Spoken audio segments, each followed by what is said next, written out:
এখন বাজে রাত্রির 11:40। জোজো ঘুমিয়ে কাদা। দেখো, জোজোর পাপা নাইট ডিউটি চলে গেছে 9:30। ততক্ষণ জোজো আমার সোফার পাশে, আমি সোফায় টিভি দেখছিলাম বসে বসে, ও বসে শুয়ে ঘুমিয়েই পড়েছিল, অনেক ঘুমালো। ঘুমিয়ে হলো না। আমি যখন ঘরে আসছি বেডরুমে, তখন বললাম জোজো চল, নিয়ে চলে আসলাম। হিসি করালো, টয়লেট করলো, টয়লেট করে এসে যেই খাটে উঠে আমি ওর পজে ক্রিম লাগিয়ে দিলাম, ব্যাস অমনি শুয়েই সঙ্গে সঙ্গে ঘুম। দেখো কেমন ঘুমাচ্ছে। যখন মধ্যরাত্রির হবে তখন ওর খেলা হবে, ও উঠে তখন এদিক ওদিক করবে, মশারির চারিধারে ঘুরে বেড়াবে। এখন কিন্তু পুরো ঘুমাচ্ছে। ঠিক আছে, ঘুমাও। গুড নাইট বন্ধুরা।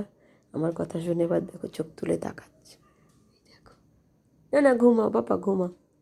গুড নাইট বন্ধুরা, টাটা।